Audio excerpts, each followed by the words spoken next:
안녕하세요. 하다스터디 국어과 예스미입니다. 자, 오늘은 독해력 진단 테스트에서 입문지문에 해당하는 지문을 살펴볼 건데요. 오늘은 약간 ASMR 분위기처럼 차분하게 진행을 해보도록 할게요. 자, 비트겐슈타인의 언어 철학에 대해서 설명을 해볼 건데요. 자, 언어 철학을 본격적으로 설명하기에 앞서서 자연과 세계 사이의 언어를 설명해 주면서 이전에는 개념과 사유가 직접 대면으로 생각이 됐었다면 이후에는 개념과 사유 사이에 언어의 중요한 역할에 대해서 초점을 맞췄다. 그리고 20세기의 철학 같은 경우 비트겐슈타인이 중요한 역할을 하는데 플라톤은 개념의 본질적인 의미를 추구했던 것과 달리 언어와 세계와의 관계, 언어와 인간과의 관계에 초점을 맞췄다. 그리고 비트겐슈타인의 두 저서를 설명해줘요. 논리철학논구와 철학적 탐구 두 저서를 설명해주면서 이 두 저서에 보이고 있는 언어관이 서로 다르다라고 설명을 해주고 있는데, 자, 이렇게 이분법적으로 나뉜다라고 하면 우리 안에 세부 내용도 나눠서 살펴봤어야 돼요. 자, 근데 이 안에 세부 내용을 와다다다다다 설명을 해주는데 이해가 안 돼도 괜찮아요.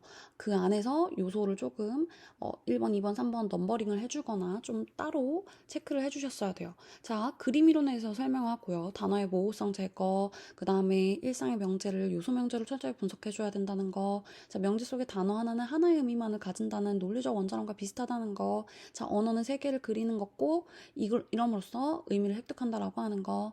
자, 근데 이 비트겐슈타인은 이 전기 철학의 내용에 대해서 스스로 비판하게 돼요.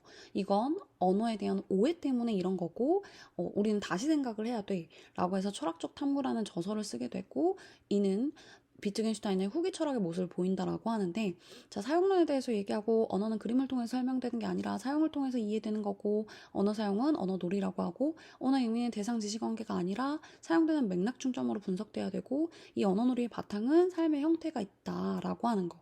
자, 그래서 마지막 부분에 의의를 설명해주면서 비트겐슈타인의 언어 철학은 철학을 세계관으로 보지 않고 언어에 대한 논리적 분석으로 보고 있다라고 하는 거. 그래서 이 논리적 분석을 통해서 분석 철학의 독자적 위치를 차지하게 되었다라고 설명해주고 있어요.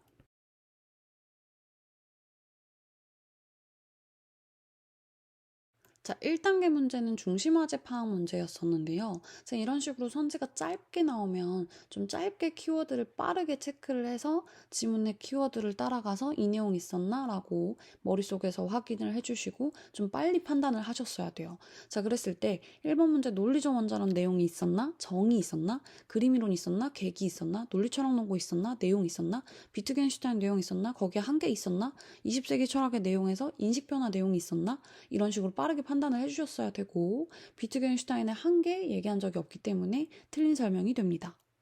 자, 2단계 문제는 세부 내용 파악 문제였어요. 자, 5번 문제를 살펴보면 비트겐슈타인은 언어가 사용되는 실제 상황을 보지 않고 언어에 대해 생각만 했기 때문에 오해가 생겼고 새로운 언어 철학을 제시하고 있냐고 물어보고 있어요. 자, 세 번째 문단을 살펴보면 비트겐슈타인은 전기 철학은 언어에 대한 오해에서 연유가 됐고, 이거 손지랑 똑같죠? 자, 언어를 보지 않고 생각만 했기 때문에, 자, 이게 실제 상황을 보지 않고 언어에 대해 생각만 했기 때문에 라고 하는 선지 내용과 연결이 되는지 살펴보고 연결이 되기 때문에 이거는 맞는 설명이라고 할 수 있습니다. 자, 3단계는 내용 간 의미 파악이었는데요. 자, A와 B에 대한 설명이었어요. 자, A와 B를 미리 잡아두고 내용을 약간 나눠서 생각을 미리 먼저 해줘야 돼요. 자, A는 그림이론 전기철학 내용이었고 B는 사용론 후기철학 내용이었어요. 자, 그랬을 때 선지 내용이 나오면 이거 그림이론 건가? 이거 사용론 건가?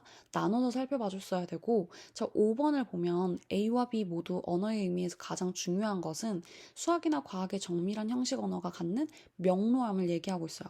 자, 그러면 우리 수학과학 얘기가 처음 나왔던 세 번째 문단으로 살펴볼 건데요.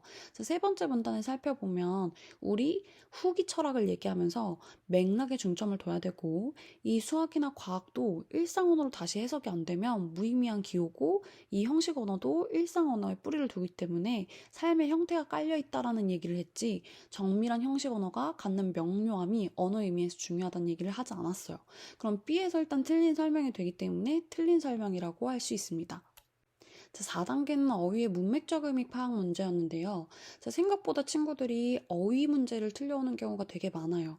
근데 이 어휘 문제를 접근하기에 앞서서 이 문제가 문맥적 의미를 묻는 건지 사전적 의미를 묻는 건지 구분을 해줄 필요가 있고, 만약 문맥적 의미를 묻는 문제라면 지문 내에서 해당 부분 단어 부분이 어떤 내용에 해당하는지 문맥을 한번 살펴봐 주시고 지금 한번 살펴볼게요. 자, 이 문단에서 모형이 실제차와 사람 등에 대응하기 때문이야 라고 나왔을 때 우리 이 단어를 제3의 단어로 바꿔보는 거예요. 자, 예를 들어서 모형이 실제차와 사람 등에 대응이라고 하면 연결이랑 비슷하다라고 생각할 수 있어요. 자, 그러면 연결되기 때문이야 라고 하는 건데, 자, 제시된 선지를 보면 그들은 서로 무자비하게 대응하기 때문에, 자, 이 대응 같은 경우에는 행동하는 거라고 바꿔볼 수 있는데, 그들은 서로 무자비하게 행동하기 때문에 화해가 쉽지 않을 거야 라고 하면 행동하는 거랑 연결이랑 서로 다른 의미이기 때문에 틀린 설명이라고 할 수 있어요.